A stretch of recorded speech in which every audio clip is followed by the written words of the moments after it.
Hello everyone. So today we will discuss about electronic payment system. So let's start. So name he suggest कर रहा है electronic payment system, यानी कि जब भी आप कोई monetary payment करते हो, आप कुछ goods खरीदते हो, services खरीदते हो, तो उसके लिए आपको क्या करना होता है, consideration पे करनी होती है, कुछ पर्टिकुलर अमाउंट ऑफ मनी आपको पे करना होता है. तो जब आप वो पे करते हो इलेक्ट्रॉनिक फॉर्म में, ऑनलाइन फॉर्म में, तो उसको हम क्या बोलते हैं, electronic payment system. So let's start with today's topic. Meaning and introduction. Electronic payment system का मीनिंग क्या है कि electronic payment system refers to the settlement of account where prompt payment is crucial. यानी कि आपका जो सेटलमेंट हो रहा है अकाउंट का, जो आप पेमेंट कर रहे हो, फॉर एग्जांपल आप किसी होटल में गए हुए हो, तो वहां पे आपको उसी टाइम, जैसे ही आप चेकआउट करते हो, आपको पेमेंट करनी है. सो उस टाइम जब आपको प्रॉम्प्ट पेमेंट क्रूशियल है और आपके पास कैश में मनी अवेलेबल नहीं है, तो आप क्या कर सकते हो, ऑनलाइन पेमेंट कर सकते हो. उसमें क्या होता है कि जो भी सेटलमेंट होती है, आपको जितना भी अमाउंट देना होता है, वो किस फॉर्म में आप देते हो, इलेक्ट्रॉनिक फॉर्म में देते हो, मॉनेटरी की फॉर्म में आप बाइंग एंड सेलिंग करते हो. सो वो क्या है हमारा electronic payment system. Electronic payment system talk about settling of the various payment transactions electronically और ऑनलाइन वेयर नो फिजिकल और conventional method like cheque and DD are used. यानी कि पहले हम क्या करते थे, जब भी हमें पेमेंट करनी होती थी तो हम चेक का यूज करते थे, या फिर हम क्या करते थे, मनी से, फिजिकल जो हमारा मनी होता है उससे पेमेंट करते थे. लेकिन इसमें क्या होता है, इलेक्ट्रॉनिक पेमेंट सिस्टम में ना हम चेक का यूज करते, जो हमारा ट्रेडिशनल और कन्वेंशनल मेथड है. अब हम क्या है, मॉडर्न है, जो हमारी टेक्नोलॉजी है, वो हम मॉडर्न टेक्नोलॉजी को यूज करते हुए इलेक्ट्रॉनिकली पे करते हैं. जैसे हम गूगल पे का यूज करते हैं, अमेजोन पे का यूज करते हैं, या फिर फोन पे. ये क्या है, वेरियस जो एप्स हैं, आप क्या कर पाते हो, इनसे आप ऑनलाइन पेमेंट कर पाते हो. आपको कैश रखने की कोई जरूरत नहीं होती, क्योंकि आपके पास ऑनलाइन कैश होता है, ऑनलाइन फॉर्म में मनी होता है, जिससे आप क्या कर सकते हो, पेमेंट कर सकते हो, अपने अकाउंट को सेटल कर सकते हो. और इसी पेमेंट को, इसी सेटलमेंट को हम क्या बोलते हैं, इलेक्ट्रॉनिक पेमेंट सेटलमेंट. यानी कि जब हम ऑनलाइन पेमेंट करते हैं, ऑनलाइन पेमेंट को सेटल करते हैं, हमने कुछ भी बाय किया है, सेल किया है उसके लिए, तो उसको हम क्या बोलते हैं, electronic payment settlement. 4 C's of electronic payment settlement. यानी कि जब हम पेमेंट की बात करते हैं तो उसके 4 C's हम बोलते हैं. जैसे है हमारे cash, credit card, cheque, credit and debit card. यानी कि जो हमारा कन्वेंशनल फॉर्म था पेमेंट का और हमारा मॉडर्न फॉर्म है. यानी कि कन्वेंशनल में हम क्या करते थे, हम चेक का यूज करते थे, या फिर हम मनी का यूज करते थे, जो हमारा पेपर मनी है उसका यूज करते थे. सो उसमें जो हमारी फॉर्म थी, सिमिलर हमारी इलेक्ट्रॉनिक में 4 C's का यूज किया जाता है. कन्वेंशनल में भी यही 4 C थे, बट इनका मीनिंग दोनों में डिफरेंट हो गया है. जो हमारी कन्वेंशनल फॉर्म थी उसमें चेक, कैश का क्या मतलब था, फर्स्ट सी जो है हमारा कैश, उसका मतलब था कि आप पेपर मनी को एक्सचेंज कर रहे हो. और हमारी इलेक्ट्रॉनिक वे में हमारा क्या बन गया, ई कैश. ई कैश में क्या होता है कि आपका कैश तो है लेकिन इलेक्ट्रॉनिक फॉर्म में है. फॉर एग्जांपल जब आप कोई साइट वगैरह चलाते हो, आपकी बहुत सी ऐसी जो होती हैं, उसमें आपको टोकन्स मिलते हैं या फिर कॉइन्स मिलते हैं. वो कॉइन्स किसकी, उसकी मॉनेटरी वैल्यू होती है. यानी कि आपके पास 100 कॉइन है तो उसकी क्या है, 100 रुपीज आपके पास है. सो ये क्या आपके उस कैश की मॉनेटरी वैल्यू आपको बताते हैं. फॉर एग्जाम्पल जैसे आप कोई साइट यूज करते हो या फिर कोई ऐप आप यूज करते हो, तो उसमें क्या होता है कि आप जैसे कुछ भी गेम खेलो, उससे आपको कॉइन मिलेंगे और बाद में वो कॉइन क्या होंगे, आपके मॉनेटरी वैल्यू में चेंज हो जाएंगे. सो ये सब क्या है, आपके ई कॉइन्स बन जाते हैं. सो जब आपका कैश ई कैश में चेंज हो जाता है तो वो आपका इलेक्ट्रॉनिक पेमेंट सिस्टम बन जाता है. Then credit card. Credit card क्या होता था, अगर हम कन्वेंशनल फॉर्म में देखें तो क्रेडिट कार्ड क्या फिजिकली वर्क करता था, लेकिन अब हम क्रेडिट कार्ड को इलेक्ट्रॉनिक मेथड से यूज करते हैं, तो वो हमारा क्या हो गया, इलेक्ट्रॉनिक पेमेंट सिस्टम का भी सी बन गया. देन चेक, कि जब हमारे चेक की हम सिंपल बात करते हैं कन्वेंशनल फॉर्म में, तो वो सिंपल जो हमारे चेक है जो हम इश्यू करते हैं वो उसको यूज करते हैं. और अगर हम इलेक्ट्रॉनिक वे में बात करें तो उसके आगे ई और लग जाता है, उसको हम क्या बोलते हैं, इलेक्ट्रॉनिक चेक या फिर ई चेक. यानी कि जो भी आपके चेक के ट्रांजैक्शन होते हैं, सेम ट्रांजैक्शन है, लेकिन आपको फिजिकली चेक को राइट नहीं करना होता, वो किस फॉर्म में होता है, इलेक्ट्रॉनिक फॉर्म में होता है, ऑनलाइन फॉर्म में होता है. Credit and debit cards. Similarly जैसे क्रेडिट कार्ड होते हैं, वैसे ही हमारे क्या होते हैं, डेबिट कार्ड्स भी होते हैं, जो हमारे कन्वेंशनली क्या फिजिकल फॉर्म में ऑर्गेनाइज किए जाते थे, ऑपरेट किए जाते थे, और अब हम किस फॉर्म में करते हैं, उसे इलेक्ट्रॉनिक फॉर्म में करते हैं. सो इलेक्ट्रॉनिक पेमेंट सिस्टम का सिंपली मीन्स है कि जो जो चीजें हम पेमेंट के लिए यूज करते हैं, फॉर एग्जांपल कैश है, क्रेडिट कार्ड है, डेबिट कार्ड है, चेक है, उन सब का इलेक्ट्रॉनिक वर्जन, यानी कि e cash, e cheque, electronic form of debit and credit card, सबको विदाउट फिजिकली एनी इंटरेक्शन, कोई भी बिना फिजिकल इंटरेक्शन के जब हम पेमेंट करते हैं, सेटलमेंट करते हैं अपने वेरियस मेथड्स का यूज करके, उसको हम क्या बोलते हैं, electronic payment system. Now characteristics of electronic payment system की इसकी क्या क्या कैरेक्टरिस्टिक्स है। फर्स्ट इज सिक्योरिटी, यानी कि जब आप इलेक्ट्रॉनिक वे में जाते हो पेमेंट करने के लिए तो आपको सिक्योरिटी भी चाहिए होती है, क्योंकि इसमें आपकी इंट्रूडर्स का फ्रॉड, इसका थ्रेट बना रहता है। क्योंकि जब भी आप इलेक्ट्रॉनिक वे में कर रहे हो तो अब एक अकेले आप यूजर नहीं हो जो इंटरनेट को यूज कर रहे हो। जब भी आप इलेक्ट्रॉनिकली पेमेंट करोगे तो ऑब्वियसली आप इंटरनेट का यूज करोगे, और आप अकेले ऐसे नहीं हो जो इंटरनेट का यूज कर रहे हो। मिलियंस ऑफ यूजर हैं, बिलियंस ऑफ यूजर है, तो ऐसा हो सकता है कि उनमें से हम सबकी इंटेंशन नहीं समझ सकते। क्या पता कौन किस कैसी इंटेंशन से हो, कोई हैकर हो और वो हमें हैक कर ले, तो हमारे पैसे क्या हैं वो क्या हो जाएंगे, फ्रॉड के साथ हमारे पैसे वेस्ट चले जाएंगे। तो वो क्या है, उन चीजों से बचने के लिए हमें सिक्योरिटी क्या चाहिए होती है, टाइट सिक्योरिटी चाहिए होती है, हाई सिक्योरिटी चाहिए होती है। तो जब भी आप इलेक्ट्रॉनिक पेमेंट सिस्टम की बात करते हो तो आपको उसमें सिक्योरिटी का लेवल हमेशा हाई चाहिए होता है। देन ओवरहेड कॉस्ट कि जब हम इलेक्ट्रॉनिक पेमेंट सिस्टम का यूज करते हैं तो वो हमारे लिए ओवरहेड कॉस्ट जनरेट करता है, क्योंकि जब भी आप कुछ ऐसे ट्रांजैक्शन करते होंगे, अगर आप इलेक्ट्रॉनिकली वे कर रहे हो, पेमेंट कर रहे हो, तो आप देखते होंगे कि बैंक में से ना अगर आप क्रेडिट कार्ड का यूज करते हो, ई चेक का यूज करते हो, तो एक पर्टिकुलर अमाउंट भी डिडक्ट होता रहता है आपके अमाउंट में से, जो उनकी सर्विसेज का होता है कि आपने क्रेडिट कार्ड को यूज किया है तो उसका 5 रुपीज 10 रुपीज एक पर्टिकुलर अमाउंट डिडक्ट होता है। सो वो क्या है, आपकी एक ओवरहेड कॉस्ट जनरेट कर रहा है, क्योंकि आप इलेक्ट्रॉनिक वे से पेमेंट कर रहे हो, इलेक्ट्रॉनिक वे से सेटलमेंट कर रहे हो। देन ट्रांसफरेबिलिटी, लेकिन इसका एक वो क्या है, ट्रांसफरेबिलिटी का मतलब क्या है, इजीली आप ट्रांसफर कर सकते हो, इजीली ट्रांसफरेबल है, इजीली कन्वर्टेबल है। यानी कि जैसे आपके पास क्रेडिट कार्ड है तो उससे आप क्या कर सकते हो, कैश पेपर फॉर्म में जो मनी है तभी कन्वर्ट कर सकते हो, जैसे ही आप एटीएम पे जाओगे आप कर सकते हो। सो इसका मतलब क्या है, इजीली ट्रांसफरेबिलिटी है, आप इजीली उसे कन्वर्ट कर सकते हो पेपर मनी में। देन डिविजिबिलिटी, जो हमारी इलेक्ट्रॉनिक डिविजिबिलिटी होती है वो हमारी फिजिकल में से बहुत बेटर होती है, बहुत एडवांस होती है, क्योंकि उसमें हम क्या होता है, एक्यूरेसी का यूज करते हैं। एज हम इंटरनेट का यूज कर रहे हैं तो जितना अगर हमें पर्टिकुलर मनी देना है, अगर हमें 99.25 रुपीज देने हैं तो वो 25 ही डिडक्ट होंगे, ऐसा नहीं है कि उसका राउंड ऑफ डिडक्ट होगा। तो इसकी डिविजिबिलिटी, सेपरेटेबिलिटी अच्छी होती है। देन एक्सेप्टेबिलिटी, यानी कि अगर अब हम देखें तो फिजिकली अगर हम ट्रेडिशनली बात करें तो इलेक्ट्रॉनिक पेमेंट इतनी एक्सेप्टेबल नहीं थी। ऐसा जरूरी नहीं है कि each and every organisation have acceptable for electronic payment, कि उनके वो सब एक्सेप्ट करें इलेक्ट्रॉनिक पेमेंट को। अब भी ऐसी बहुत सी शॉप्स हैं, ऐसी बहुत सी जगह हैं जहां पे इलेक्ट्रॉनिक पेमेंट एक्सेप्ट नहीं हो रही, बट धीरे धीरे एडवांसमेंट के साथ इलेक्ट्रॉनिक पेमेंट बढ़ रही है। देन इजी ट्रैकिंग, यानी कि आप ट्रैक कर सकते हो इलेक्ट्रॉनिक पेमेंट को। जब भी आप इलेक्ट्रॉनिक पेमेंट करते हो, अगर उसमें कोई मिसहैप होता है, वो जा नहीं रही, तो उसकी ट्रैकिंग, क्या क्या प्रॉब्लम्स आ रही हैं वो आप इजीली ट्रैक कर सकते हो। लेकिन आप फिजिकल पेमेंट में अगर आपने किसी को दिया है पैसा देने के लिए, तो ऐसा भी हो सकता है कि आप उससे कॉल पे ना मिल पाओ, या फिर आप ये ना बता पाए कि भाई पेमेंट कैसे पहुंची भी है, नहीं पहुंची तो उसका क्या रीजन है। बट इसमें ट्रैकिंग ईजी होती है, ये पता होता है कि हमें हमारा पैसा कहाँ अटका हुआ है, वो ट्रांजेक्शन क्यों कंप्लीट नहीं हो रही। Then type of electronic payment system, electronically जब हम पे करते हैं तो उसके दो टाइप होते हैं। First is digital token based electronic payment system and second is retailing system. So digital token based electronic payment system में क्या क्या आता है, जब हम ई चेक का यूज करते हैं, ई कैश का यूज करते हैं और स्मार्ट कार्ड का यूज करते हैं। सो सबसे पहले ई कैश यानी कि इलेक्ट्रॉनिक कैश। जब आपका पेपर कैश इलेक्ट्रॉनिक फॉर्म में चेंज हो जाता है तो उसको हम क्या बोलते हैं, ई कैश बोलते हैं। Money which is exchangeable electronically is refer to e cash, यानी कि जो मनी आप इलेक्ट्रॉनिकली एक्सचेंज कर सकते हो, ऑनलाइन मोड में एक्सचेंज करते हो, उसको हम क्या बोलते हैं, ई कैश बोलते हैं। E cash represent several type of product such as debit card, credit card and other transaction such as purchasing and money transfer, यानी कि इसमें हमारी बहुत सी चीजें इन्वॉल्व होती हैं। डेबिट एंड क्रेडिट कार्ड के थ्रू हम ई कैश का यूज करते हैं। सो ई कैश की कैरेक्टरिस्टिक्स क्या है, यानी कि सिंपली जो आपका फॉर एग्जांपल आपके जो आप पेपर मनी का यूज करते हो, जब उसकी ऑनलाइन कोई वैल्यू होती है, मॉनेटरी जो वैल्यू होती है वो इलेक्ट्रॉनिकली है, तो उसको हम क्या बोलते हैं, ई कैश बोलते हैं। सो इसकी कैरेक्टरिस्टिक्स क्या है, फर्स्ट इज इसकी मॉनेटरी वैल्यू होती है। इसका मतलब क्या है, फॉर एग्जांपल आप किसी उस पे कोई भी साइट पे खेल रहे हो तो उसमें क्या होता है कि आप ये गेम खेलोगे और आपको कुछ कॉइन्स मिलेंगे। वो कॉइन्स क्या है, आपको इलेक्ट्रॉनिक फॉर्म में दिखाए जा रहे हैं कि 100 कॉइन है, 200 कॉइन है, लेकिन उनकी एक सिमिलर क्या होती है, मॉनेटरी वैल्यू होती है कि जब आप इतने जीत जाओगे, जैसे MPL है, तो इसमें आप क्या होते हो कि आप पैसा जीतते हो, लेकिन वो जीतते कैसे हो, वो आपको पहले इलेक्ट्रॉनिक कॉइन्स दिखाते हैं, तो वो आपका क्या है, ई कैश है। यानी कि मॉनेटरी वैल्यू होती है उसकी एक सिमिलर पैसे, जितना भी हमारी मॉनेटरी वैल्यू है, जो भी करेंसी की वैल्यू है, उतनी ही हमारे उन कॉइन्स की वैल्यू होती है। देन इंटरऑपरेबल क्या है कि इनको हम इजीली यूज कर सकते हैं। ऐसा नहीं है कि इन्हें यूज करना बहुत कॉम्प्लेक्स है, इनकी ऑपरेशंस जो भी हमें करनी होती है, जो भी ट्रांजैक्शन करनी होती है वो हम इजीली कर सकते हैं। फॉर एग्जांपल जो भी आप इलेक्ट्रॉनिक पेमेंट करते हो तो वो आप ई कैश से ही करते हो, तो वो क्या है, ईजी होती है।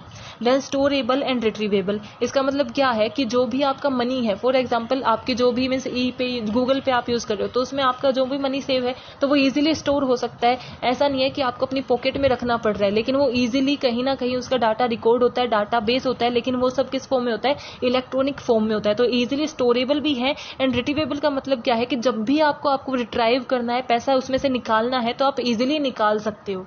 देन सिक्योरिटी, इसमें भी हमें सिक्योरिटी की जरूरत होती है, हाई सिक्योरिटी। जब भी आप इलेक्ट्रॉनिक की बात करते हो तो आप सिक्योरिटी तो एंश्योर करके ही चलो कि आपको हाई सिक्योरिटी प्रोवाइड करनी ही होती है।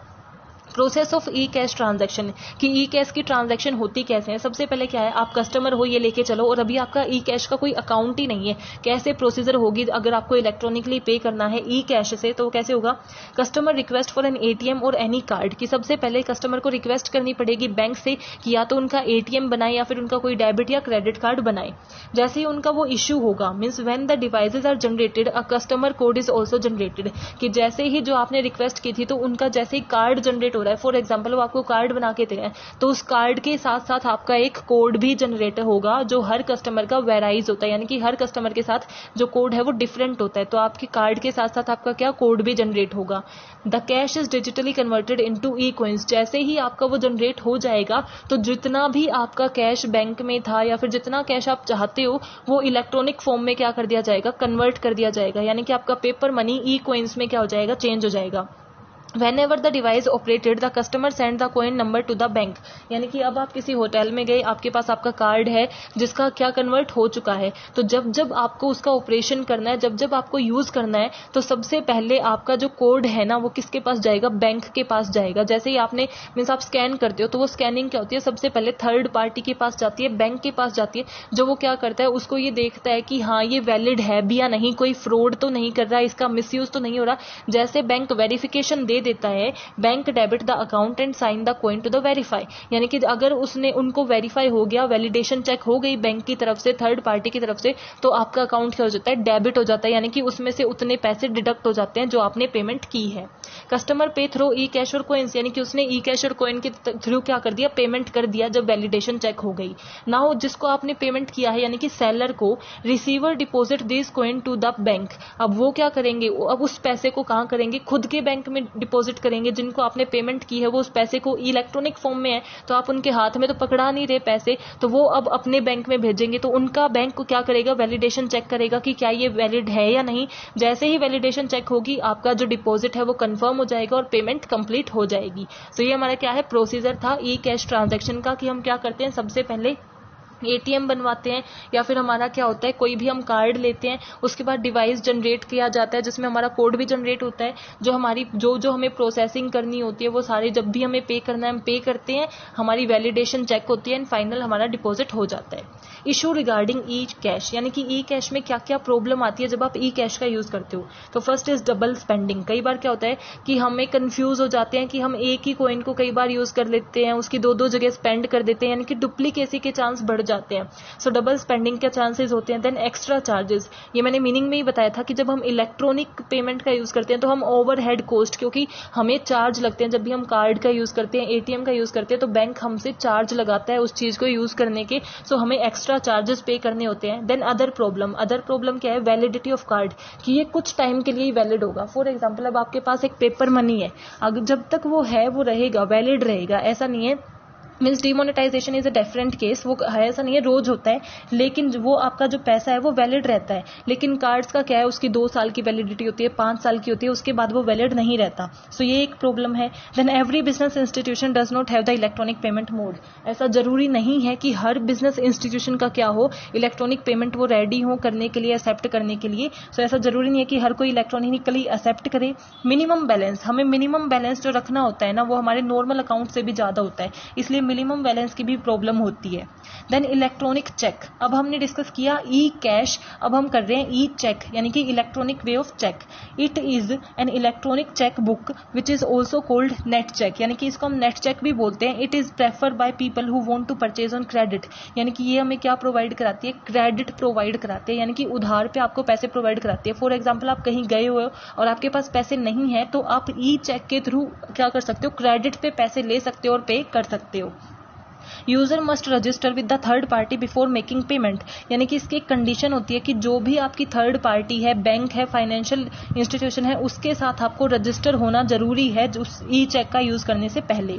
When credit is due click on a button to fill payment date and interest is charge according to date, कि जैसे ही आपने फॉर एग्जाम्पल आपने यूज किया है क्रेडिट तो आपको वो कभी तो पे करना ही है। आपने जो उधार लिया है एक थर्ड पार्टी से, बैंक से, कि आपने 20,000 दिए हैं तो आपको कभी तो पे करने ही होंगे। सो आप ये डेट सेलेक्ट करते हो कि आपको कब पे करोगे, उसे 6 महीने में पे करोगे, 5 महीने में करोगे, और उसके अकॉर्डिंग आप पे इंटरेस्ट चार्ज किया जाता है। Formalities to complete while working on electronic cheque, यानी कि जब भी आप इलेक्ट्रॉनिक चेक का यूज करते हो तो कौन कौन सी फॉर्मेलिटीज आपको कंप्लीट करनी होती है। First is must have credit card और अकाउंट विद बैंक, यानी कि अगर आप, हमने ये मीनिंग में ही किया है कि उसको रजिस्टर होना जरूरी है थर्ड पार्टी के साथ। और थर्ड पार्टी कौन होती है, एक बायर होता है, एक सेलर होता है। अगर हम इलेक्ट्रॉनिकली वर्क कर रहे हैं तो एक बैंक होगा, एक फाइनेंशियल इंस्टीट्यूशन होगा जहां से वर्क मीन्स मनी का जो है ट्रांजैक्शन होगा। सो जो भी हमारी थर्ड पार्टी है, बैंक है या कोई और फाइनेंशियल इंस्टीट्यूशन है, उसके साथ हमारा अकाउंट होना जरूरी है, यानी कि ये हमारी क्या है, कंडीशन है, उसके साथ हमारा अकाउंट हो। Then signee name must be registered with that account, यानी कि जो इंसान साइन कर रहा है उस चेक को, उसका अकाउंट होना, यानी कि अकाउंट में उसका नाम होना चाहिए, चाहे वो नॉमिनी के नाम से हो या फिर जो भी उसी का नाम के रजिस्टर से हो, लेकिन साइनी का नाम रजिस्टर होगा तभी वो उसे यूज कर सकता है। अगर आपका नाम रजिस्टर ही नहीं है, इसका मतलब आप उस मनी को यूज कर ही नहीं सकते।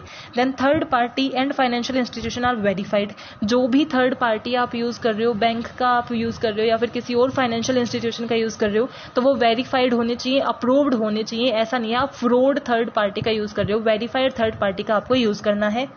Must not expired and within the limit of that cheque, यानी कि वो चेक वैलिड हो तभी तक आप यूज करो, और जितनी उसकी लिमिट है, यानी कि वो चेक हम 5 लाख की पेमेंट तक ही यूज कर सकते हैं, 10 लाख की तक ही यूज कर सकते हैं, जितनी उसकी वैलिडिटी है, जितनी उसकी लिमिट है, उतने में ही हमें उसे यूज करना होता है। When someone make a payment by this, so when they are received there is further verification by receiver to check the validation and authentication and acknowledgement is made. जब हम ई चेक से पेमेंट करते हैं तो जिसे हम ई चेक देते हैं वो भी उसकी वैलिडेशन चेक करता है, और अगर हम अप्रूव हो जाते हैं कि हाँ हमारा ई चेक क्या है, कोई फ्रॉड वगैरह नहीं है, तो हमें एक्नॉलेजमेंट मिल जाती है। एडवांटेजेस एंड डिसएडवांटेजेस, अब एडवांटेजेस क्या होती है जब हम ई चेक का यूज करते हैं, it work with the same pattern like traditional cheque, तो हमारे लिए इजी है, सिंपली हम इसे यूज कर लेते हैं, इजी है, इसे यूज करना कुछ कॉम्प्लेक्स नहीं है। क्रिप्टोग्राफी सिक्योरिटी इज प्रोवाइडेड, यानी कि क्रिप्टोग्राफी इंक्रिप्टेड टेक्स्ट का यूज किया जाता है ताकि इंट्रूडर क्या है उसको मॉडिफाई ना कर सके, चेंज ना कर सके, तो क्रिप्टोग्राफी की सिक्योरिटी प्रोवाइड की जाती है। यूजफुल फॉर स्मॉल ट्रांजैक्शन, यानी कि छोटी छोटी जो ट्रांजैक्शन होती है उसके लिए ये मोस्ट यूजफुल है। देन डिसएडवांटेजेस क्या हो गई, जो हमारा ये था कि स्मॉल ट्रांजैक्शन के लिए वो यूजफुल है, वो इसके एक डिसएडवांटेजेस भी हो जाएंगे कि ये ओनली स्मॉल ट्रांजैक्शन के लिए ही ज्यादा यूजफुल है, लार्ज ट्रांजैक्शन के लिए यूजफुल नहीं है, और ये अभी इतना पॉपुलर नहीं है, इसके लिमिटेड ही यूज है। देन थर्ड कैटेगरी है हमारी स्मार्ट कार्ड। स्मार्ट कार्ड क्या होते हैं, other card belong to the first generation and smart card to the advance generation, यानी कि जैसे क्रेडिट कार्ड है, ये बाकी कार्ड क्या है, ये हमारी पुरानी जनरेशन से, फर्स्ट जनरेशन से आते हैं। जो हमारे एडवांस कार्ड है उन्हें हम क्या बोलते हैं, स्मार्ट कार्ड बोलते हैं। Traditional card are made up of magnetic tape, वो हमारे मैग्नेटिक टेप से बने होते हैं, और ये किससे बने होते हैं, माइक्रो प्रोसेसर से। स्मार्ट कार्ड है हाई स्पीड, मीन्स इनमें कोई ना कोई इफेक्टिविटी ज्यादा ही होती है, ये उनसे कुछ बेटर ही है कि इनकी क्या है, स्पीड भी ज्यादा होती है, ये ज्यादा अमाउंट इनकी होती है, यानी कि लिमिट, जैसे अगर उनकी 5 लाख की है तो इनकी 10 लाख की होती है, इनकी लिमिट अच्छी होती है, इनकी वैलिडिटी अच्छी होती है, और ये किससे बने होते हैं, हमारे माइक्रो प्रोसेसर से बने होते हैं। Traditional card can be tempered easily, यानी कि ट्रेडिशनल कार्ड थे वो उनको टेम्पर्ड किया जा सकता था, कुछ अनफेयर किया जा सकता था, लेकिन इन्हें टेम्पर करना इतना इजीली नहीं होता है। Then categories of smart card, smart card 2 type के होते हैं, memory card and microprocessor card. Memory card वो होते हैं जो क्या होते हैं, नॉन वोलेटाइल होते हैं नेचर में, और माइक्रो प्रोसेसर क्या होते हैं, जो वोलेटाइल होते हैं। वोलेटाइल का मतलब क्या है, परमानेंट, यानी कि एक बार आपने उसमें कुछ फीड कर दिया तो वो परमानेंट रहेगा, तो वो कौन से, हमारे माइक्रो प्रोसेसर। मेमोरी क्या है कि अगर आपने आपने फीड किया और इलेक्ट्रिसिटी यानी कि पावर सप्लाई लॉस्ट हो गई, चली गई, तो उसके बाद आपको वो परमानेंट नहीं रहता, आपको दोबारा राइट करना होता है, दोबारा फीड करना होता है। सो वो होते हैं हमारे मेमोरी कार्ड एंड सेकंड क्या है हमारे माइक्रो प्रोसेसर कार्ड। तो स्मार्ट कार्ड मेमोरी कार्ड भी होते हैं जिसकी हमारी मीन्स जो हमारे नॉन वोलेटाइल है नेचर में, और माइक्रो प्रोसेसर भी होते हैं जो हमारे क्या है वोलेटाइल है। Working of smart card, smart card में क्या क्या उसके आर्किटेक्चर में इंक्लूड होता है, इसका सिंपली मतलब ये है कि वो कैसे वर्क करता है। सो हमारा जो स्मार्ट कार्ड है उसका खुद का सीपीयू होता है, यानी कि सेंट्रल प्रोसेसिंग यूनिट, जो सारी चीज़ों को प्रोसेस करती है, यानी कि उसको मैनेज करती है, ऑपरेशंस को मैनेज करती है। देन रैंडम एक्सेस मेमोरी, खुद का रैम होता है। रैम किस चीज़ के लिए होता है, ताकि वो स्टोरेज कर सके, टेम्परेरी उसे स्टोर कर सके डाटा को। खुद की रीड ओनली मेमोरी होती है, यानी कि उस डाटा के लिए जो आपको रिटर्न में नहीं है, रीड करना है उसको, उसके लिए उसका खुद का रोम होता है, खुद का रैम होता है, खुद की इनपुट आउटपुट फंक्शन होती है, यानी कि जो डाटा आपको परमानेंट रखना है उसके लिए उसके पास रोम भी है, जो डाटा आपको सिर्फ एक बार रखना है उसके लिए उसके पास रैम भी है, उसकी खुद की इनपुट आउटपुट फंक्शन होता है, खुद का सीपीयू होता है। Then retailing payment. सो अब तक जो हमने डिस्कस किया, जो हमारे स्मार्ट कार्ड थे या फिर हमारे जो पहले किया है हमने डिस्कस, वो किसके अंदर आते थे, हमारे फर्स्ट टाइप के अंदर आ रहे थे, और अब हम जो डिस्कस करेंगे वो हमारे क्या है सेकंड टाइप के अंदर आता है। सो फर्स्ट में हमने क्या क्या डिस्कस कर लिया, एडवांटेजेस भी डिस्कस कर ली, डिसएडवांटेजेस भी डिस्कस कर ली। सो हमने क्या क्या डिस्कस कर लिया, digital token based electronic payment system में हमने ई चेक भी डिस्कस कर लिया, ई कैश भी डिस्कस कर लिया और स्मार्ट कार्ड भी, यानी कि इलेक्ट्रॉनिक पेमेंट सिस्टम का जो हमने फर्स्ट पार्ट है वो डिस्कस कर लिया है। सेकंड है रिटेलिंग पेमेंट, जो अब हम डिस्कस करेंगे। So now retailing payment. Retail payment involve transaction between business and consumers, यानी कि रिटेल पेमेंट में क्या होता है, बिजनेस और कंज्यूमर्स के बीच में ट्रांजैक्शन होता है। किस फॉर्म में होता है, इलेक्ट्रॉनिक फॉर्म में होता है। Retail payment have higher transaction volume, यानी कि जो भी हमारे डिजिटल टोकन पेमेंट थी उससे ज़्यादा लार्ज ट्रांजैक्शन का, हायर ट्रांजैक्शन का वॉल्यूम किस में होता है, हमारे रिटेल पेमेंट में। अब रिटेल पेमेंट में हम किस किस चीज़ को इन्वॉल्व करते हैं, क्रेडिट कार्ड्स को, डेबिट कार्ड्स को, और जो हमारे में क्रेडिट कार्ड और डेबिट कार्ड हमने डिस्कस किए थे, लेकिन वो हमारे किसके अंदर आते हैं, रिटेल पेमेंट के अंदर आते हैं, एंड मोबाइल पेमेंट को। तो सबसे पहले हमारे क्रेडिट कार्ड, नेम ही सजेस्ट कर रहा है क्रेडिट कार्ड, यानी कि ऐसे कार्ड जो आपको क्रेडिट पे गुड खरीदने के लिए अलाउ करते हैं, यानी कि जो भी आपको सामान खरीदना आप क्या कर सकते हो, क्रेडिट ले सकते हो एक बैंक से, एक फाइनेंशियल इंस्टीट्यूशन से, जो आपको क्रेडिट प्रोवाइड कराता है और बाद में आपको उसे पे करना होता है।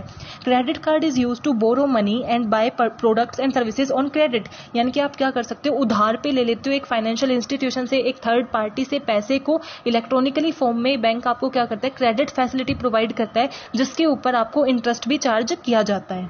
They are issued by bank और फाइनेंशियल इंस्टीट्यूशंस, यानी कि क्रेडिट कार्ड कौन इशू करता है, बैंक इशू करता है या फिर कोई और फाइनेंशियल इंस्टीट्यूशन इशू करता है। Every credit card has same shape और size specified by ISO 7810 standard, यानी कि हर क्रेडिट कार्ड का साइज जो होता है वो सेम होता है, उसकी शेप सेम होती है, और वो किसने डिफाइन कर रखी है, स्टैंडर्ड ने डिफाइन कर रखी है, जो है 7810।